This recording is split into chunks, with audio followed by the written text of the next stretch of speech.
So reliability in TCP, as we said, TCP and UDP এর মধ্যে main difference হচ্ছে যে TCP রিলায়েবিলিটি এনশিওর করে। এখন এই রিলায়েবিলিটিটা এনশিওর করে কীভাবে? রিলায়েবিলিটি বলতে আমরা যেটা বুঝি সেটা হচ্ছে যে প্যাকেট যে আমার ঠিকমতো ডেস্টিনেশনে পৌঁছাবে এইটা গ্যারান্টি দেওয়া। যেমন আমরা রেজিস্টার্ড পোস্ট করি, রাইট?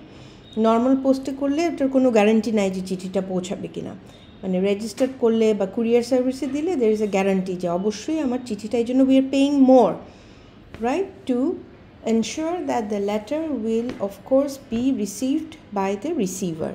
এখানেও সেরকম যে আমি কিছু এক্সট্রা কাজ করে I am ensuring that the data that I am sending should be received by the receiver একটা, and also should be received in the correct form, মানে কোনো করাপশন বা ওগুলো যাতে না থাকে। সো অবভিয়াসলি তার মানে আমাকে কি করতে হবে, আমাকে ডিটেক্ট করতে হবে যে আমি যা পেলাম সেটা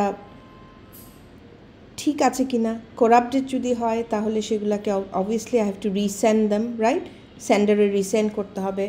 অথবা করাপশন বাদই দিলাম, আমি পেলামই না কোনো packet, receiver did not receive any packets, so that's those packets or segment that basically R lost.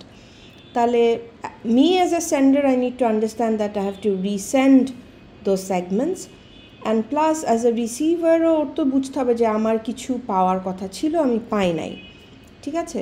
So সেগুলোর একটা ব্যবস্থা করতে হবে। দেন এমন হতে পারে I am receiving 1 2 3 4 packets, but I have received 1 3 and 4, not 2.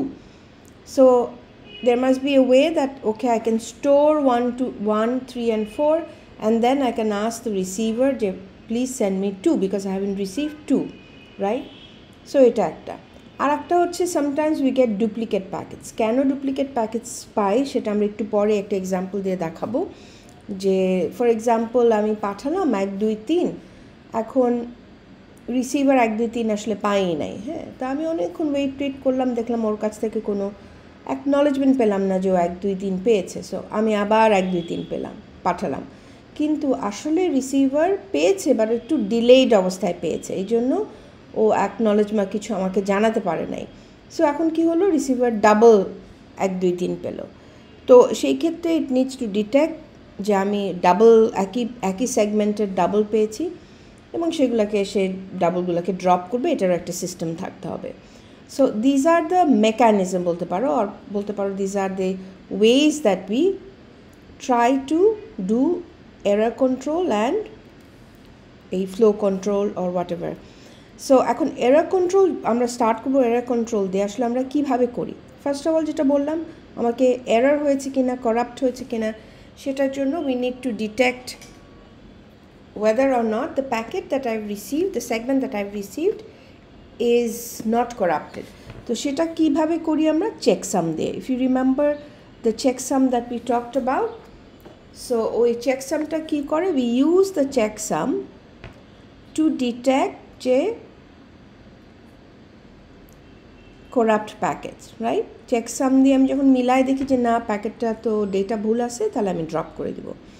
আর একটা ওয়ে অফ লেটিং কি বলবো দ্য সেন্ডার নো যে আমি প্যাকেটটা পেয়েছি, আচ্ছা তুমি পাঠিয়েছো, আমি পেয়েছি, right? You have seen in the 3-way handshake, সেটা হচ্ছে acknowledgement,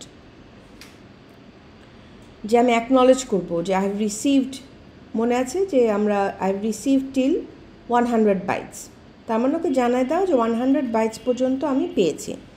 plus there is a thing call time out and retransmission, এটা আমি আসতেছি, let me do it through an example. তো চেকসাম তো বললামই, অ্যান্ড অ্যাকনলেজমেন্টও বললাম যে ইটস কাইন্ড অফ লাইক মানে কোনো কিছু পেলে সেটা রিসিপ্টটা দেওয়া, right? You know that in sometimes when you send emails you can ask for receive যে তুমি যাকে ইমেল পাঠিয়েছো সে যে তোমার ইমেলটা আদৌ মানে পেয়েছে এবং পড়েছে, সেটার কিন্তু you can get kind of a message. তো এটাও অনেকটা ওই রকম। an acknowledgement usually can be just an acknowledgement segment, হ্যাঁ, মানে তুমি কোনো ডেটা পাঠাচ্ছ না, শুধু অ্যাকনলেজমেন্টও করতে পারো। অ্যান্ড ইউজুয়ালি অ্যাকনলেজমেন্টের জন্য আমরা আলাদা করে সিকোয়েন্স নাম্বার কনজিউম করি না আর কি, মানে হচ্ছে যে প্রিভিয়াস সিকোয়েন্স নাম্বারটাই আবার ইউজ করতে পারি। আর হচ্ছে অ্যাকনলেজমেন্টের আবার কোনো অ্যাকনলেজমেন্ট হয় না, আমি তোমার অ্যাকনলেজমেন্ট পেয়েছি, এটা হয় না। So we already know that there is a cumulative acknowledgement and a selective acknowledgement. Cumulative মানে আমি একসাথে অনেকগুলা সেগমেন্টকে অ্যাকনলেজ করব, আর সিলেক্টিভ মানে হচ্ছে আমি ইন্ডিভিজুয়ালি একটা ডেটা পাচ্ছি বা একটা সেগমেন্ট পাচ্ছি, ওটার অ্যাকনলেজ করব, দুটাই হয়। সাম জেনারেল রুলস, এখন রুলসগুলো আসলে it's very common sense rules, ঠিক আছে? সো একটা তো আমরা অলরেডি জানি যে আমার একটা যে কোনো একটা সেগমেন্টে আমার যেমন সিকোয়েন্স নাম্বারটা থাকবে তেমন অবশ্যই আমাকে অ্যাকনলেজমেন্ট নাম্বারটাও দিয়ে দিতে হয়, right? We have seen those two fields. এটাই বলতেছে যে সবসময় অ্যাকনলেজমেন্ট নাম্বারটা পাঠাই দিবা, মানে তুমি ডেটা পাঠালেও পাঠাবা, আর ডেটা না পাঠালেও তোমাকে, তুমি যদি ডেটা পেয়ে থাকো কারোর কাছ থেকে, তাহলে সেটার আলাদা অ্যাকনলেজ করতে হয় আর কি, ঠিক আছে? অ্যান্ড সাপোজ আমি শুধুমাত্র মানে একটা সেগমেন্ট পেলাম, সো একটা সেগমেন্ট পাওয়ার সঙ্গে সঙ্গে it is recommended that do not send an acknowledgement, হ্যাঁ, একটু ওয়েট করতে। সো এখানে কী বলতেছে, বলতেছে needs to delay send in an acknowledgement.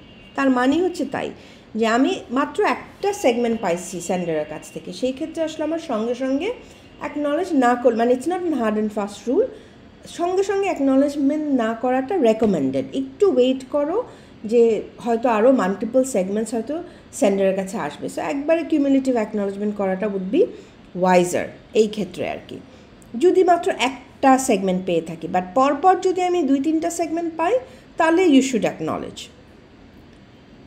তারপরে হচ্ছে যে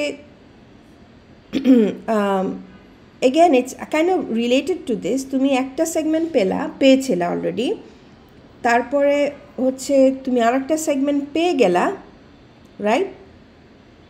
সো এটার অ্যাকনলেজমেন্ট তুমি এখনও করো নাই 1 নম্বরে। So when you receive the second segment or the third segment, you should send an acknowledgement. Yes, কেউ কিছু বলতে চাচ্ছিলা?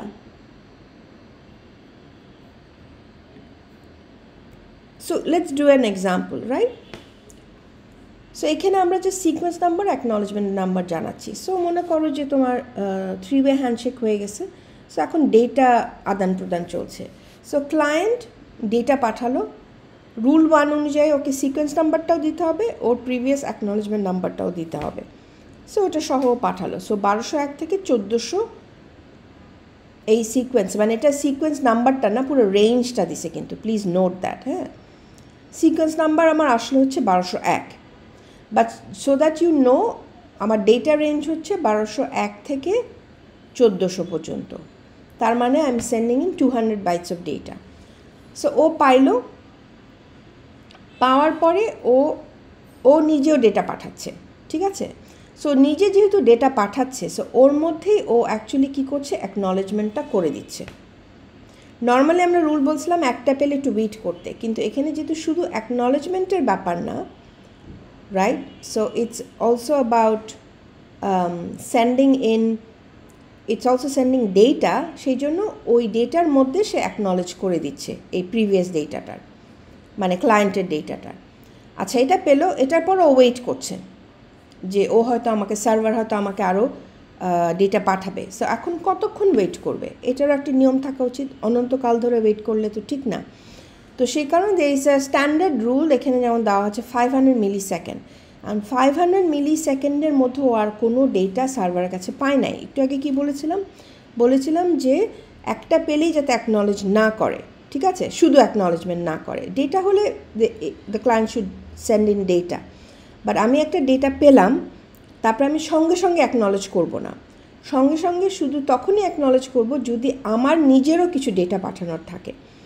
সো এখন কতক্ষণ ওয়েট করবো? আচ্ছা, সঙ্গে সঙ্গে অ্যাকনলেজমেন্ট করলাম না, কতক্ষণ ওয়েট করব? There is a time out. প্রত্যেকটা ডেটা পাঠানোর পরে বা মানে রিসিভ করার জন্য দের ইজ আ টাইম আমরা সেট করে রাখি। এখানে যেমন ফর এক্সাম্পল দেওয়া আছে 500 মিলি সেকেন্ড। সো 500 মিলি সেকেন্ড ধরে ওয়েট করছে যে এইটার পরে আর কোনো ডেটাও পায় কি না, কিন্তু পায় নাই। যেহেতু পায় নাই, সেই জন্য সে ওই টাইম আউট হয়ে গেছে, সে অ্যাকনলেজ করে দিছে। কী করে দিল, যে এই যে আমি তোমার 4001 থেকে 5000 তম ডেটা পেয়ে গেছি, সো আমাকে 5001 থেকে পাঠাও। সো এই অ্যাকনোলেজমেন্ট আসার পরে তখন ও আরও 2টা ডেটা পাঠালো। 2টা ডেটার মধ্যে দেখো সিকোয়েন্স নাম্বারও আছে, অ্যাকনোলেজমেন্ট নাম্বারও আছে, কিন্তু অ্যাকনোলেজমেন্ট নাম্বারটা সেই আগেরটাই স্টিল আমি ইনক্লুড করছি, যদিও এটা অলরেডি আমি আগে জানাই দিছি, বাট সবসময় সিকোয়েন্স নাম্বারে অ্যান্ড অ্যাকনোলেজমেন্ট নাম্বার থাকতে হবে। সো 2টা ডেটা পাঠালো, যেহেতু 2টা একসাথে পাঠাই দিছে, রাইট, সেই ক্ষেত্রে সে টাইম আউটের আগেই সে অ্যাকনলেজ করে দিচ্ছে, রাইট। শুধু যদি একটা পাঠাইতো তাহলে সে ওয়েট করতো, যেহেতু সে দুটা মানে সেগমেন্ট পাঠিয়েছে সেই জন্য সে ওকে একটা কিউমুলেটিভ অ্যাকনলেজমেন্ট পাঠাই দিছে বিফোর টাইম আউট। এখানে কি কোনো কোয়েশ্চেন আছে?